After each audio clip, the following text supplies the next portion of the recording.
WJN Network, Thursday, March 1st. Frank Granito in studio alongside John Kovac. Kevin Coleman will join us a little later on in the show, but we've got a lot to get you caught up on. The championship games are set in both boys ice hockey and boys basketball. Kevin and I will get you ready for tonight's hoop championship a little later on, but John is here to help me now as we look back on one game that was very intriguing and exciting last night and another that escalated quickly.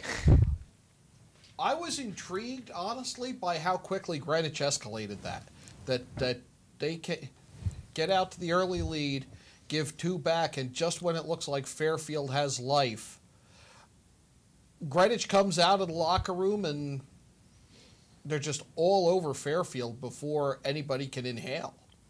The first period, Greenwich came out flying. They score early on. They built that 3-0 lead, and you're thinking to yourself, okay, cards roll easy, routine victory here, and they take care of business the way they're supposed to. Then you get those quick goals within a minute span from Davies and Shavinsky, and all of a sudden now, at the end of the first period, it's 3-2, and you're thinking to yourself, well, hold on a second, you know, is Greenwich really as good as we've made them out to be? And is Fairfield better than we might have thought they were? Because we were impressed with them against Staples, the way they skated. And in the stretch where they scored those two goals real quick, they showed a lot of heart and, in my mind, showed they could hang with Greenwich a little bit and they could believe that they could continue that. And Greenwich put a quick end to that. Yeah, I mean, you had Mojian scoring just 7 seconds in to the second period off the face-off, a well-designed play, and you were right. After that, the floodgates opened up, the snowball effect, whatever pun you want to use. Greenwich being Greenwich, oh, my baby? God. It was just from several different lines. They piled it on. They were too fast, too strong, too skilled. It became too much. 6 unanswered goals in that second period. They would go on and win 10-4. And obviously, Fairfield was hurting without Von Brostich, but they were outclassed, to say the least, here as this one went on. One of the numbers that grabbed me out of this game, Mozian finishes with the hat trick. Impressive night for him. Nowhere near the most points in the game. We'll get to that in a minute. 2 of his 3 goals in the hat trick were shorthanded goals. I mean, think about that. He got 2 of his 3 goals in the hat trick were shorties. Yeah, no, he's the speed was on display, the hands were on display. You're right. It was Nikita Kovalev, the leading scorer in this game. He had 7 points for the Cardinals, 2 goals, 5 assists. Matt Davey would also add 2 goals as well. Let's look back on the highlights from the Cardinals' victory yesterday. Up ahead to the stick of Caseglia. Off there, he went sliding to the neutral zone as Kovalev open on the back door. They score! Mojian finagling his way through the slot. Shot was deflected out in front. Shot, score! Up for Kovalev. Chips it around Mazza. Back for Mojian in the middle off his skates. Deflected, scores! Shepard bumped off there by Pelletier. Martinelli, wraparound, stop, they score! The unpopular wraparound. How Fairfield breaks through, they're on again! Back. Oh, he definitely, too, he wants back. What surprises me is Fairfield has not converted one of these rushes because their transition's been great. Speaking of rushes, right off the go, Mojian's on the board again, just 7 seconds into the second. Line back to his feet and back on the puck. Walling off O'Reilly, shot from the corner, they score! And a 4-on-2 opportunity into the middle. Pelletier Martinelli, quick shot, he scores! The puck kept in, Davey up with it, trying to get around a couple of defenders. Davey chipping it and scores! Stepping on it that time was Shepard. Davey for Kovalev, they score. Side, and it makes its way up to Mojian again. In comes Mojian to the backhand, he scores! course, some of the guys who don't always get opportunities getting chances. Big score here. As Fairfield going to get things started in the third. Leading the forecheck. And back the other way comes Carson Rush. Rush to the curl drag. Shot on Brust, and he scores. Greenwich would add one more goal in the game. It would be A.J. Frost, who scored Andrew Frost, I beg your pardon, scored the final goal. But you saw there just a lot of those goals, John. It was speed off the wings, 2-on-1 odd man opportunities. They used it to their advantage, got on top of Gunn. And nothing that Dawson Gunn could have done. He was under siege from the second. Really had the first 10 minutes of the first period he had to survive, and then from the second period on, opening face-off in the second period on, he's just on his own. Greenwich showed its skating skill last night. I like the way they shoulder off checks. It might not be a huge hit, but you try to ride them into the boards. They're able to dodge it, to duck it, to fend it off. They really showed you all that they can do. Well, you know, the one big thing that's working in the Cardinals' advantage, other than the offensive outburst, they didn't have to play a very physical game. You're going to have a Ridgefield team coming in from the other side of the bracket now who is probably a little banged up. It got physical with Darien. They were in a real dogfight of a game. Greenwich could rest their top guys. They didn't have to play Nash in the third. Things slowed down, and they could run all 5 lines in that third period there. So, you know, we'll see how much of a factor that plays. But based on what you saw yesterday, how confident are you in Greenwich as a favorite heading into this championship game? I'm reasonably confident. I mean, Ridgefield, very impressive, too. Greenwich already has a win over them, so they would have to get that second victory over them. I think it's fitting that we have chalk in the final, and it's 1 versus 2, because I think these are clearly the best 2 teams in the FCAC. I'm confident in Greenwich, but I think in 10 minutes, if you ask me this question again, I'll probably tell you that I'm confident Ridgefield could pull it off as well. We're going to take a deeper look at the Ridgefield victory and how they got to the championship when we get back. But first, a break on the HAN Network from Nutmeg Sports. Set sail on a summertime adventure with Sail Away Sailing School. Located in Captain's Cove Seaport in Bridgeport, we're sailing June 18th through August 10th. 2 sessions offered daily, Monday through Friday for ages 9 to 15. Have fun, make friends, learn to sail. Visit teamsailaway.com.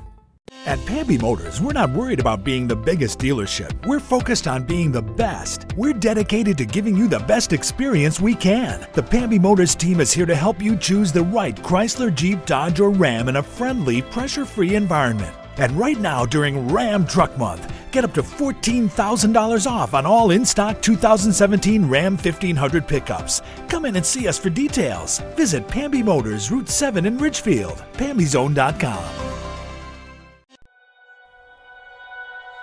At Budget Blinds, we're in business to frame the light, the day, and the night. So we give you an exclusive combination of high style, expert service, our no surprises pricing, and our no questions asked warranty.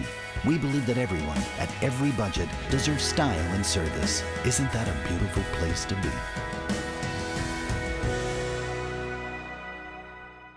If you've ever thought about owning a motor coach or learning about what it's like to travel the open road in superior style and comfort, then contact Dave's RV Center in Danbury, Connecticut. Offering the best quality Class A motorhomes from Newmar, travel trailers and fifth wheel lines from Surveyor, and a toy hauler line from Work and Play. Choose from Newmar's Gas Line, Base Star and Canyon Star, or from Newmar's Diesel Line, Ventana and Dutch Star. And with unparalleled service and maintenance, Dave's RV is committed to keeping you and your motor coach safely on the road and enjoying it to the fullest. Stop by their showroom, 2 Industrial Plaza Road, Danbury, Connecticut, or call 877-483-3866. If you've ever...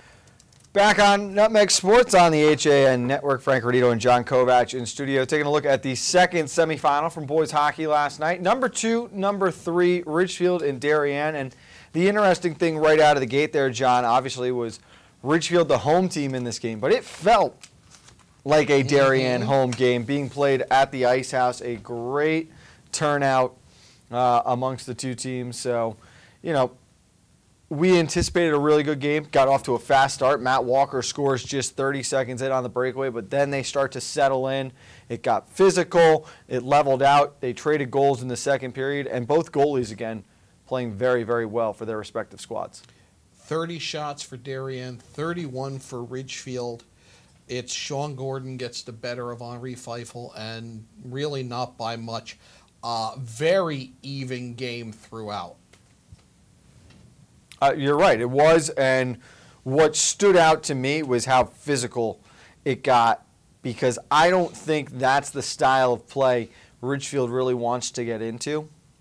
But they started taking it to the defensive Darien on their forecheck, and I was impressed with how effective and how often their forwards were finishing their checks. I don't know that Ridgefield wants to get into the physical game, get into the heavy hitting game. But if they have to, they can more than carry their own at it. And they've shown that in the past, and they showed it last night.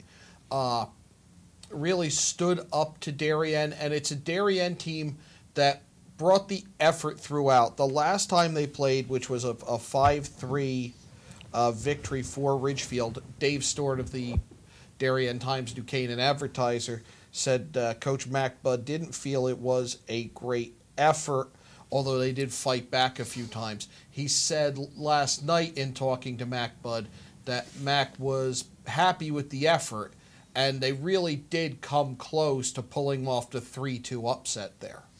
Yeah, no, they played really well. Feifel was good again. Ultimately, it really came down to Ridgefield doesn't make mistakes. They didn't make many last night. It didn't give Darien those opportune moments to capitalize on, which they used to beat New Canaan in the quarterfinals. So I think that was the big difference.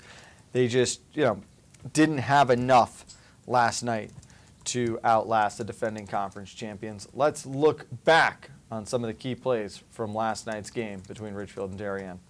Big shot from the point, blocked immediately. Off to the races now is Walker. Walker in alone, he shoots and scores! First shot of the game, first goal of the game, 30 seconds in. Up to the point, it's McCarthy. Long shot, Picorni, that blocked in front. Rebound, score!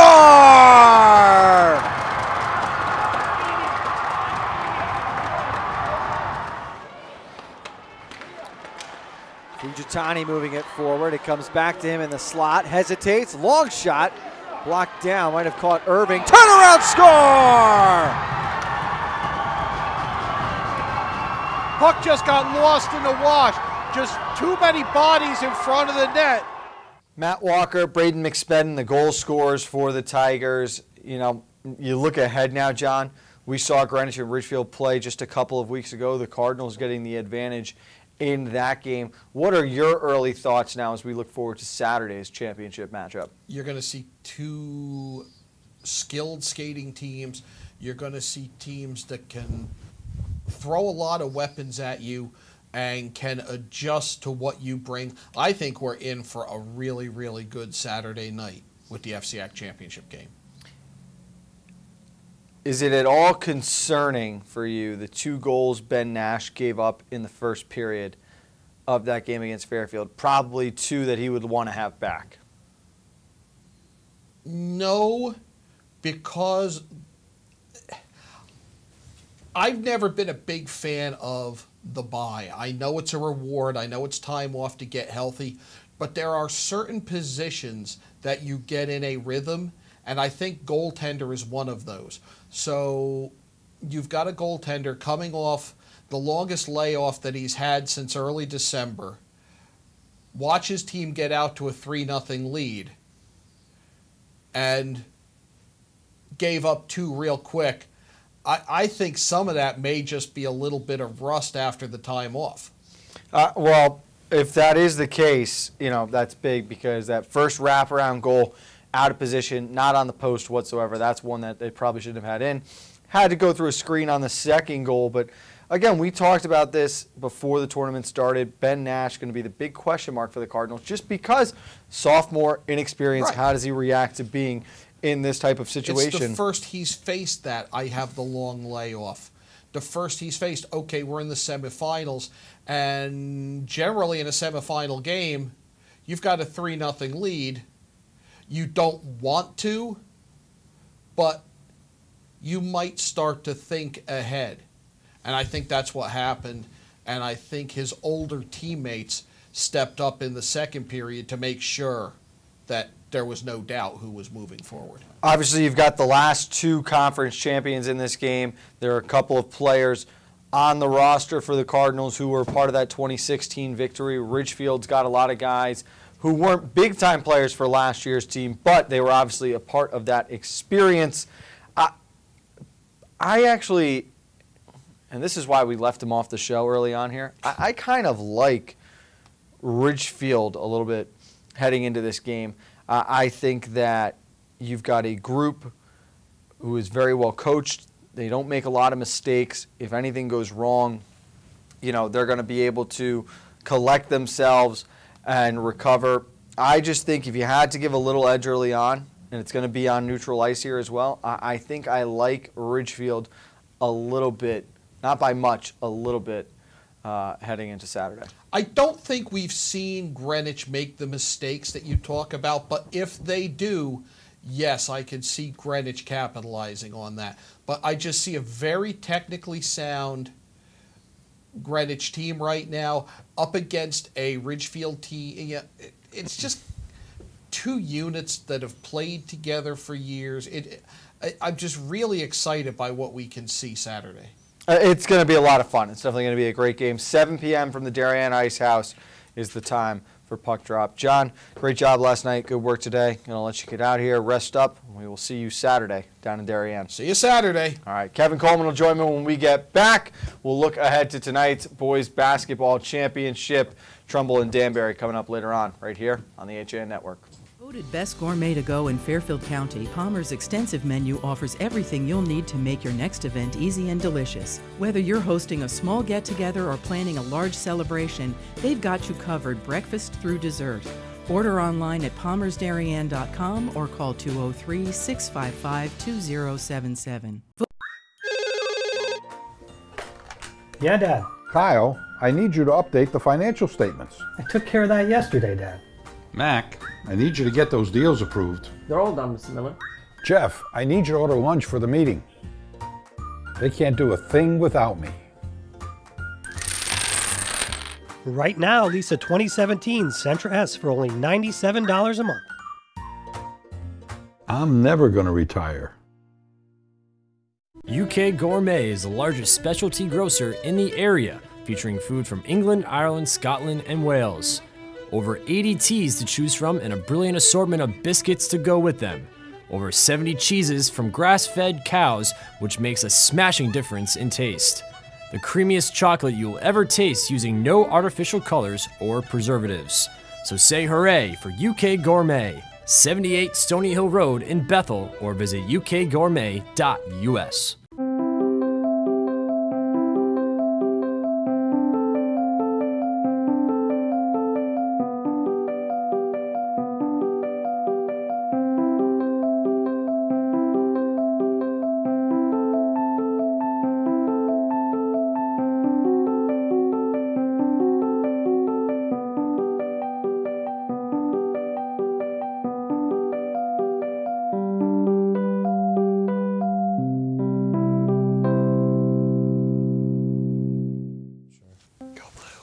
Back on the HAN Network, Frank Granito alongside Kevin Coleman, who joins us now as we turn our attention over to basketball. Kev, we've got a big one coming up tonight. Danbury, Trumbull. We saw both teams Wednesday night in the semifinals, and we've been talking a little bit off the air with former HAN correspondent Chris Kutzo. He wants to know who we're leaning towards.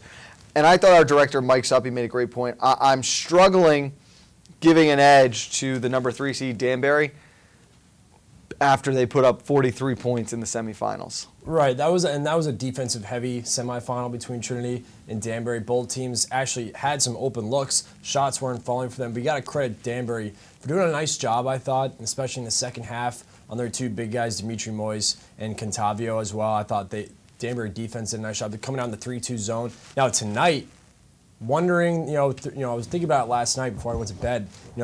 Are they going to come out in that 3-2 zone, or are they going to try and box him one on Tamon Williams? Maybe put Deontay Vines, who is probably one of their best defenders, on the floor for the Hatters. Maybe have him shadow Tamon Williams, play a little zone there, and try and force Chris Brown and Evan Gutowski to try and score. That's an option, but it's going to be curious to see what Coach Bach decides to do with the Hatters this evening. It's going to be a fun matchup between these two teams. They both deserve to be here. Trumbull continues to be a great story. I think a lot of people, even before the playoffs started, would have laughed if you said that Trumbull's going to make it to the FCI championship game in boys basketball.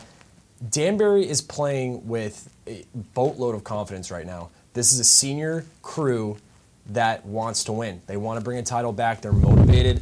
They're playing with a ton of confidence. They want to win for Coach Bach. They've been through this program, for 4 years and plus, going through the youth program as well at Danbury. So I like how Danbury was able to respond against Trinity Catholic and able to kind of say, we're going to grind this one out. Even if it's ugly, we're going to win this game. And that's what they did. Wasn't the prettiest of ball games in that first matchup between Danbury and Trinity. But for Trumbull, again, they continue to impress. They're playing some of the best basketball at the right time. So Trumbull, Danbury, two teams who really deserve to be in this championship game are going to go at it tonight. Of course, you look back just to a week ago, these two teams played each other, and Trumbull won against Danbury. So I think also talking to some of the coaching staffs for Danbury, that motivates the Hatters. They wanted Trumbull, another crack at Trumbull after losing to him the last day of the regular season. So I think that storyline as well is something to keep an eye on. And that game, as you mentioned, that was a Trumbull had to win to get into the postseason. Really nothing on the line for Danbury there. They weren't going to jump over Trinity Catholic or improve their position. So not a lot going for them. So almost a throwaway game, but obviously you don't want to give anything away. Tamon Williams went for 24 in that game. Chris Brown had 14. You had Denali Burton with 17. He's a player to watch tonight. Obviously, he got into big foul trouble against Trinity Catholic. I think that Denali Burton could have a really good game, especially on the glass at both ends. I'll give Danbury the advantage in the paint in the Burton-Gutowski matchup. I do too. You look down low. Evan Gutowski, this is no slack to him. He's played great, especially the second half of the season. So far, the postseason, he's played wonderful. Huge semifinal, yeah. Huge, and even bigger quarterfinal too. I was so impressed with his start in that first half for the Trumbull Eagles against Ward. You're right, semifinals, I thought Evan played extremely well, getting good minutes, staying out of foul trouble as well. That's the one concern for Burton. Throughout the season, you have to worry about, teams going after Burton down low and trying to draw the foul down low and get to the line. And that's how Burton was able to pick up, 2 quick fouls there in the first half. That third foul made him have, for him, he had to take a seat for the Hatters in the second half. So that, but Burton, the athleticism, the strength, the ability to be creative down low. He has so many different ways to score. And of course, a player we haven't even brought up yet, Jordan Brown. Jordan Brown has had a great second half of the season. Postseason is playing well. Great semifinal, great quarterfinal for the Hatters. Continues to be the leading scorer, averaging around 18 to 20 points per game for the Hatters this season. Again, he is the type of player that just finds tons of ways to score in a variety of ways. He's not just a one-way player. He continues to find it either shooting, driving inside, the jump shot in the paint. He continues to impress. So Jordan Brown, obviously another player to keep an eye on tonight. And Jordan Brown, a player that I think will best match up against this Trumbull roster that features, I don't want to say size, but you've got lanky players around the perimeter. They're able to shoot from the outside, but they've got enough size right around that 6'1", 6'2" mark where they can get to the basket, can score, and finish in the paint through contact. If we're going to see that Hatters zone, a big player to keep an eye on for me is going to be Cape Holden. Is he back and healthy? Obviously, Mikkel Green played out of his mind again in that semifinal as his second half continues to be big. He'll come off the bench, we anticipate, and will be able to put up big minutes. But then you've got the speed aspect that Danbury has with their smaller guards, how they can run the floor. A lot of shooters for Danbury, Kev, that if they get hot early, Jordan Brown, Cameron Snow, Javon Hernandez, Deontay Vines, that can ignite them and really push this offense forward. You're talking about an offense that had 86 points in the quarterfinals. I think they got into a lull against Trinity Catholic, never able to really heat up, and you're right, just grinded it out and found a way to win. You're right, and you talk about Cameron Snow. I think we're still waiting for him to kind of have the coming out party, because Cameron Snow has the ability, if he gets hot, early on, he's not going to miss. He's that type of three-point shooter where if he continues to get on a roll, it's just unconscious from deep. So Cameron Snow, obviously not afraid to shoot. If you find him, he's going to float around. He's going to roll off screens. They're going to try and get him open either on the perimeter or in the corner for a three-pointer. So that's a player to keep on. Javon Hernandez continues to be that senior leader, that senior captain, the point guard, runs the offense. I thought he did a nice job, an extremely nice job of running the offense in the semifinals against Trinity Catholic, that man-to-man defense going up against Stephon McGill. For him to be able to not turn the ball over, take care of the basketball, be able to get some sort of flow going on the offensive side of the ball, I was impressed with him. The dribbling skills, of course, that's one thing that sticks out to you. It's a little old school, but again, that's what you need from a point guard. He's able to take care of the basketball, and just the flow of the offense, that's what Danbury needs tonight. And you mentioned Malik Green. This kind of reminds me a little bit of what we saw from the girls' side of Trumbull. They have freshmen coming off the bench and putting in great minutes. So, it's a good story, too, to think about how now Trumbull on the girls' side of basketball, they get back to the FCIAC final and win another championship. And for the boys' side, they get to the FCIAC championship game. So for the Trumbull basketball program as a whole, you're seeing almost the future unfold now for Trumbull, because not only the girls' side do they have a future, the boys' side too. No seniors on this roster. This is a team that we can expect to be back in the thick of things next year, but of course they're focusing on what the task at hand tonight, of course, the FCIAC championship game. So both teams, this is going to be a good one. I don't know if it's, we can expect, we always talk about what we saw last year in the postseason, but man, this is going to be a good one tonight. Any lingering concern for you with the big lead that Trumbull let slip away down the stretch? Obviously, they get the win against Norwalk, but things got touchy there in the fourth quarter. Any part of that might carry over, or some sort of hangover heading into this one? I wouldn't say hangover, but it is a concern, because you look at Norwalk, they had the three-point shooters, right? So does Danbury. Danbury has three-point shooters who say Trumbull's up in the second half in the fourth quarter, like we saw against Norwalk, in the semifinal game. Danbury starts, finding open looks from deep, and they start hitting three-pointers and climb back.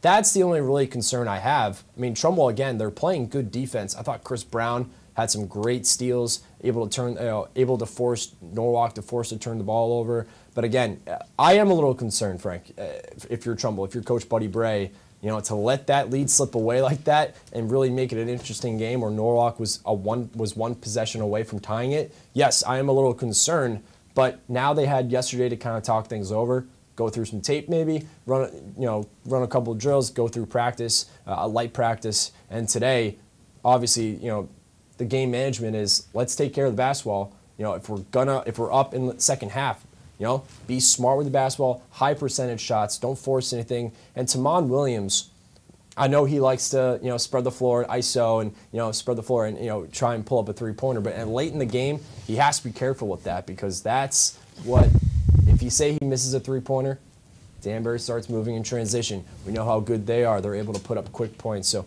just little things like that to keep an eye on if you're Coach Buddy Bray. One thing that was very impressive in my eyes out of the semifinal games, both teams shot incredibly well from the charity stripe down the stretch. So that's something we'll obviously keep an eye on as well. Tip-off is set for 7 p.m. tonight from Zeoli Fieldhouse. Kevin and I will be on the air with you at 6:50. Kev, good work.